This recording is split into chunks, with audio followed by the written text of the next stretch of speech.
മലയോര മണ്ഡലമായ റാന്നിയുടെ സമഗ്ര വികസനമാണ് UDF ലക്ഷ്യമെന്ന് UDF സ്ഥാനാർത്ഥി പഴകുളം മധു. LDF അവകാശപ്പെടുന്ന ഒരു വികസനവും റാന്നിയിൽ നടപ്പാക്കിയിട്ടില്ലെന്നും വിശ്വാസികളെ സംരക്ഷിക്കുന്ന നിലപാടാണ് UDF സ്വീകരിക്കുന്നതെന്നും പഴകുളം മധു പറഞ്ഞു.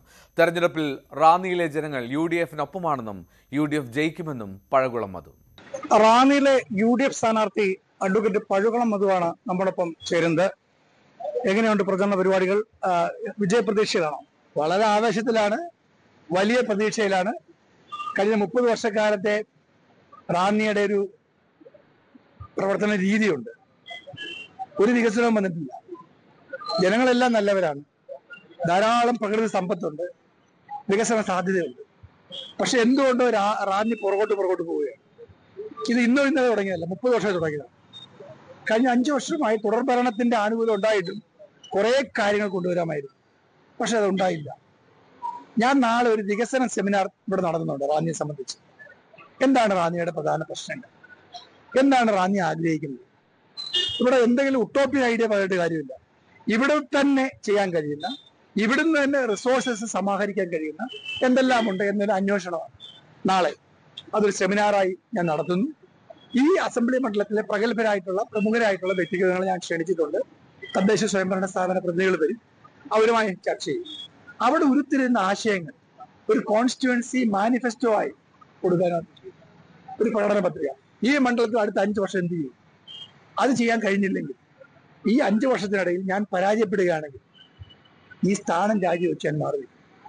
അതാണ് എന്റെ വാക്ക്. നടപ്പാക്കാൻ പറയുന്നതേ പറയൂ, പറയുന്നതെല്ലാം നടപ്പാക്കുകയും ചെയ്യും. ഈ ശബരിമല ഉൾപ്പെടുന്ന പ്രദേശമാണ്, മലയോര മേഖലയാണ്, വന്യമൃഗശല്യമുണ്ട്, ഇക്കാര്യങ്ങളൊക്കെ ഉള്ള ഒരു മണ്ഡലമാണ് റാന്നി.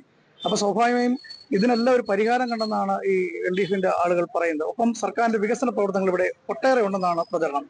എങ്ങനെയാണ് നോക്കൂ, ശബരിമല പ്രശ്നത്തിന് എടുക്കാം. ശബരിമല നിൽക്കുന്ന ഈ ഭൂമിയിലാണ്, ഈ റാന്നിയുടെ മണ്ണിലാണ്. അതിനേക്കാൾ മഹത്തരമായ എന്താണ് ഈ മണ്ണിന് വേണ്ടത്? പക്ഷെ എന്താണ് ഈ ശബരിമല നടന്നത്? സ്വർണ്ണക്കൊള്ള, ദ്വാരപാലക ശില്പങ്ങളുടെ കൊള്ളയടികൾ, കോടാനുകോടിയുടെ സ്വർണ്ണക്കൊള്ള നടത്തി. അത് പരിഹരിക്കാൻ വേണ്ടി ആഗോള അയ്യപ്പ സംഗമം വന്നു, അതിലും കൊള്ള നടന്നു. ഇത്രയേറെ പ്രശ്നമുണ്ടായി. കേരളമാകെ കൊടുമ്പിരി കൊണ്ടു, പ്രക്ഷോഭങ്ങൾ നയിച്ചു.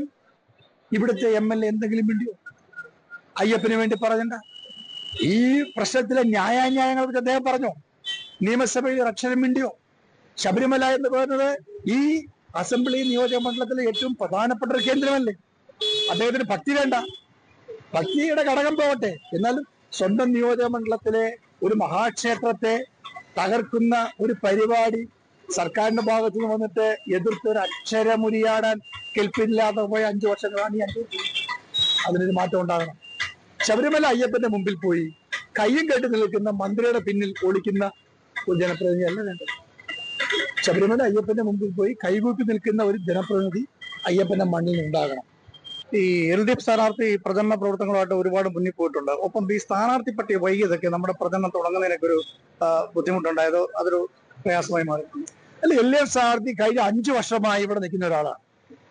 ഞാൻ സ്ഥാനാർത്ഥി പ്രഖ്യാപനം കഴിഞ്ഞ് വന്നതിന് ശേഷം അദ്ദേഹം ഓടിയതിനേക്കാൾ ഒരു പടി മുന്നിൽ ഓടിയെത്തിയിട്ടുണ്ട്. ഞങ്ങളുടെ പ്രവർത്തനങ്ങളെല്ലാം വളരെ ത്വരിതഗതി നടക്കുകയാണ്. പിന്നെ റാന്നിയെ സംബന്ധിച്ചിടത്തോളം എന്റെ പുതിയ മണ്ണൊന്നുമല്ല. ഞാൻ KSU നേതാവായിരിക്കുന്ന കാലം മുതൽ റാന്നി സെന്റ് തോമസ് കോളേജ് അടക്കമുള്ള ഇവിടുത്തെ കലാലയങ്ങളിൽ, ഇവിടുത്തെ വിദ്യാർത്ഥി യുവജന സമരങ്ങളിലൊക്കെ മുന്നണിയിൽ നിന്ന ആളാണ് ഞാൻ. റാന്നിയുടെ എല്ലാ സമരങ്ങളിലും ഞാൻ മുന്നിലുണ്ടായിരുന്നു. കഴിഞ്ഞ 3 വർഷക്കാലമായി റാന്നിയുടെ ചുമതലക്കാരനായ KPCC ജനറൽ സെക്രട്ടറിയാണ് ഞാൻ. ഏറ്റവും താഴത്തം വരെ ഞാൻ പോയിട്ടുണ്ട്. ജനങ്ങൾക്ക് എന്നെ അറിയാം. അപ്പൊ അതുകൊണ്ട് അതിന്റെ ഒരു പ്രശ്നമേ അല്ല. പ്രചരണത്തിൽ ഞങ്ങൾ വളരെ മുന്നിലാണ്. ഞങ്ങൾ എല്ലാ മുൻനിരകളിലും നടന്നു കഴിഞ്ഞു. കാരണം ജനങ്ങളുടെ സ്വീകാര്യതയാണ് ഏറ്റവും പ്രധാനപ്പെട്ട പ്രശ്നം. ഏതൊരാളോട് ചോദിച്ചാലും അവരെല്ലാം ഈ സർക്കാർ മാറണമെന്ന് പറയുകയാണ്. അപ്പൊ ഒരു വലിയ ജനവികാരം സർക്കാരിനെതിരായിട്ടുണ്ട്. അത് സ്ഥാനാർത്ഥി എന്നുള്ള നിലയിൽ എനിക്ക് വലിയ അനുകൂലകരമാണ്. വലിയ വിജയപ്രതീക്ഷകളാണ്. നല്ല വിജയം ഉണ്ടാകും, ഒരു സംശയം വേണ്ട. റാന്നി 3 പതിറ്റാണ്ട് കാലത്ത് ചരിത്രം തിരുത്തി കുറിക്കും. അതാണ് എന്തായാലും റാന്നി മണ്ഡലത്തിൽ വിജയമാണ് ആഗ്രഹിക്കുന്നത്. എന്തായാലും അത് പ്രതീക്ഷിച്ചാണ് അദ്ദേഹം നിൽക്കുന്നത്. എന്തായാലും റാന്നിയിൽ നിന്നും ശശി നാരായണൻ, ന്യൂസ് 18. കൂടുതൽ വാർത്തകൾക്ക് news 18 Keralam YouTube channel subscribe ചെയ്യുക.